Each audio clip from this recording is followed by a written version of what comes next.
एक जण महाराज माझं चांगलं झालं. काय चांगलं झालं? एकाला मुंबईत पेढे खाला बशीलच आणि एक वाघदऱ्यात आऊ खाला. ह्याला चांगलं म्हणतेच होय.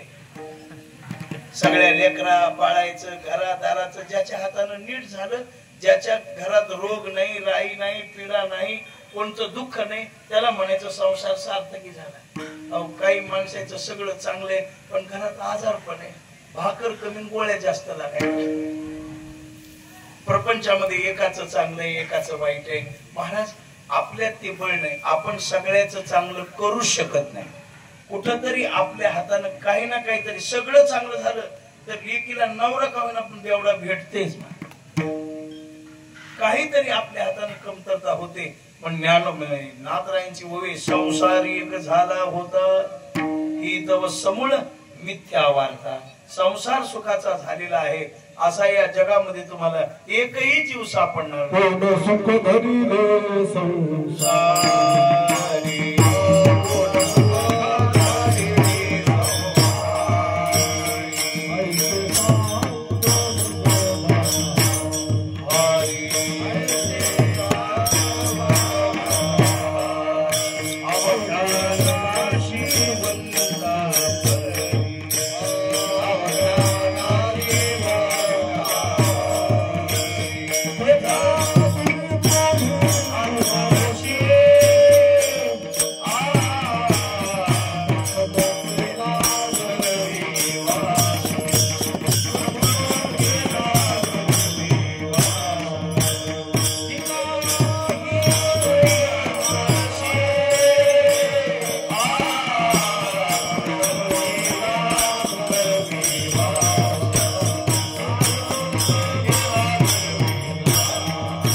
सांग मज बाहरी अवघ्या नाशिवंता परी चिता दुरी तुही अंतरशी.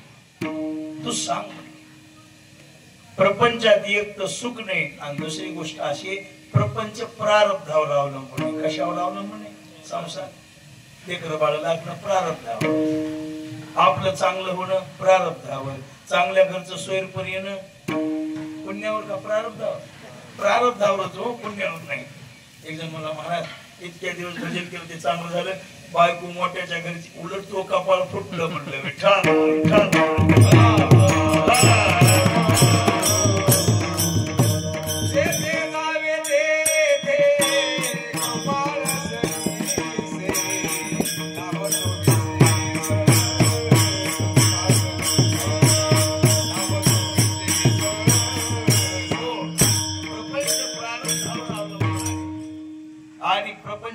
प्रारब्ध महत्वाचं आहे. प्रारब्धाशिवाय नाही. प्रारब्ध जर बलोत्तर नसेल तर प्रपंचात ते सुख. आणि तुम्ही प्रपंचामध्ये कितीही काही जपून वागा, जे होणार आहे ते होणारच आहे.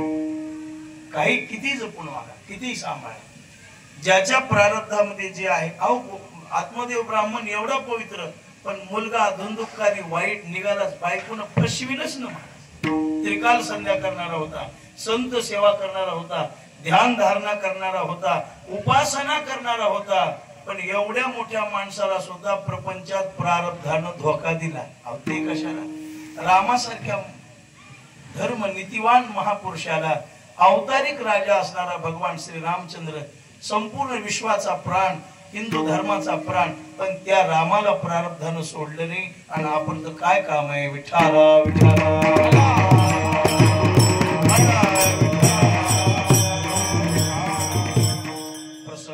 महाभारतातला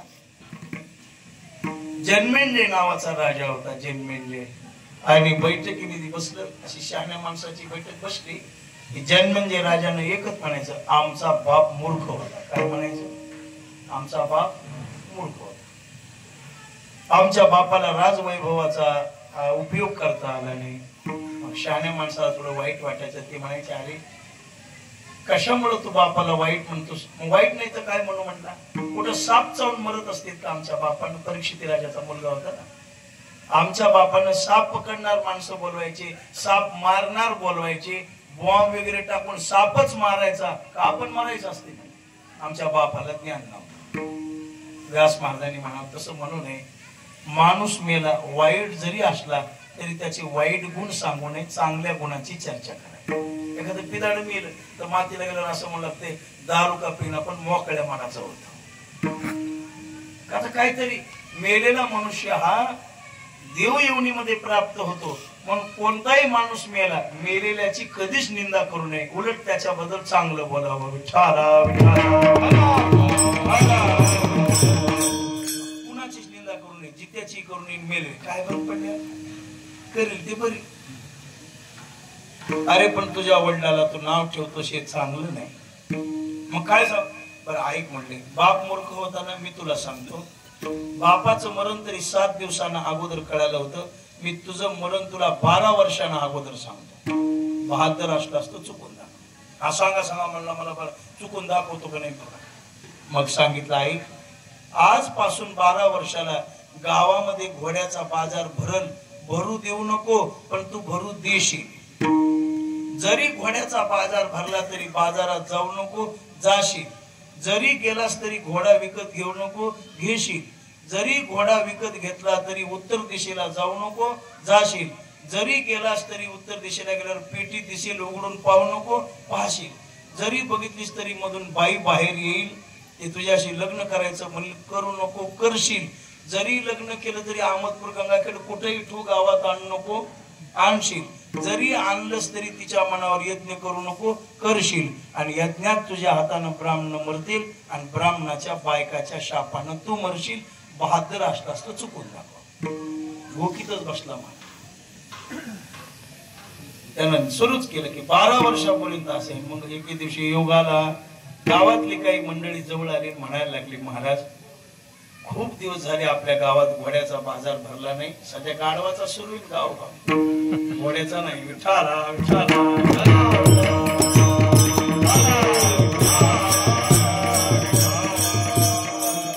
घोड्याचा बाजार भरला नाही, आपण भरू देऊ. त्यांनी सांगितलं, मला व्यास महाराजांनी सांगितलंय बाजार भरू द्या. महाराज आपण जर घोडेवाल्याला विरोध केला आणि ते जर ग्रामपंचायतीला आपल्या विरोधात गेले तर एका मताची गरज आहे. आपण जायचं नाही तिथं, बाजार भरू द्यायला काय व्हायला. हा ते खरंच आहे, म्हणजे भरू द्या. परवानगी दिली, बाजार भरला. आता त्या बाजारामध्ये एकापेक्षा एक घोडे आले होते. सगळे ते जवळचे माणसं बघणार म्हणले, महाराज घोडे पाहिले पण घोडे बघितले पण असे घोडे कधीच बघितले नाही. महाराज आम्हाला असं वाटायलंय तुम्ही घोडं घेऊ नका, पण बघाय काय व्हायला. बर म्हटला, गेला बाजारात. एक घोडा असा सुंदर होता. प्रधानजीने सांगितलं, महाराज घोड्यावर बसू नका, घ्यायला काय व्हायला. घेतला घोडा. वरी लेकर बाळ बसू लागले. प्रधानजी म्हणले, महाराज उत्तर दिशेला जायचं नाही, गंगाखेडला झाला काय व्हायला. घोड्यावर बसला आणि घोडं जे उधळले ते नीट पेटी पशी जाऊन थांबलं. आता तिथे गेल्यावर मला लग्न करायचं नाही, पण कसली आहे ती बघाय काय व्हायला. पेटी उघडली पण ती मायाच होती. प्रभाव पडला, तिला भुलला, गळ्यात माळ घातली, तिला करून घरी आणलं. दुष्काळ पडला 12 वर्ष. स्वामी मला असं वाटायला की आपल्या नगरीत यज्ञ करावा. यज्ञात भवती पर्जन्य, यज्ञाची स्वभावी.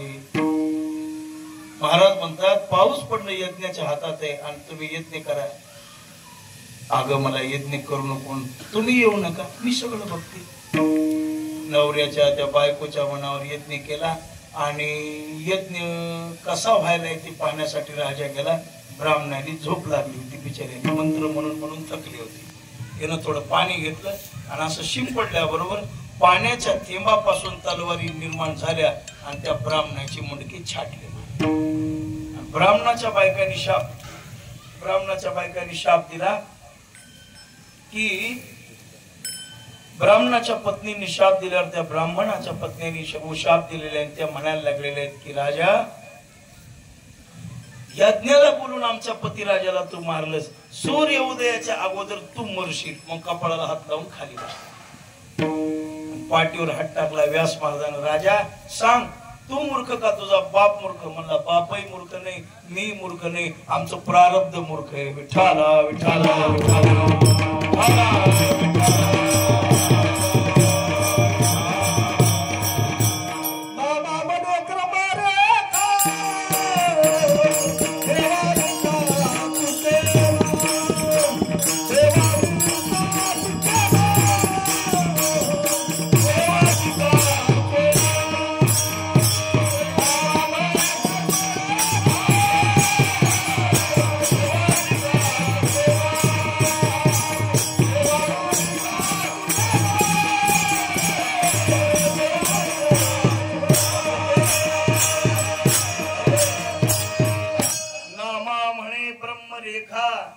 देवादिका चुकेला म्हणून प्रपंच करायची गरज नाही, संसार करायची गरज नाही. हे प्रारब्ध होणार, ते होणारासारखी बुद्धी कोणी ठाकी. महाराज म्हणतात की बाबा असा भाव आहे की ते न चुकीची कर्म कधी, जे जे लिहिले प्रारब्धी ते न चुकीची कर्म कधी, होणारा सारखी बुद्धी कर्मरी काटळी ना. उग माणसाचा मन आहे तिथं गेलं नसतं तर हे झालं नसतं, त्याच्या नादाला लागलं नसतं तर अशी वाटलं.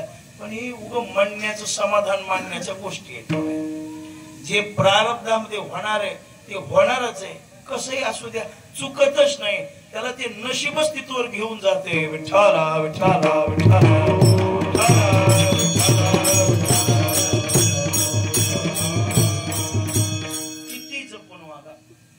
किती जपून वागा. एक मनुष्य पाणी तपासून प्यायचं, पाणी आपले पाणी तपासून, जेवण तपासून, सकाळी काय खायचं, हिवाळ्यात काय खायचं नारायण महाराज, उन्हाळ्यात काय खायचं, पावसाळ्यात काय खायचं, त्याचं सगळं यादी ठरलेली. कुठं जायचं, हवा कशी, कोणता कपडा घालायचा, ते एवढं तपासून. पण एका दिवशी ठसका लागून मी काय लागला ठसका. अरे अन्न तपासून आहे, पण मग सरल्यावर काय करणार आहेस तू. विठ्ठला विठ्ठला. आणि संसार प्रारब्धावर आहे आणि देह अनित्य आहे, खरा नाही. महाराज म्हणतात देह आदि काय खरा, देह आदि काय खरा,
आणि ते खरा नाही, खोटा आहे. लटिका व्यवहार आणि हा देही खोटा आहे.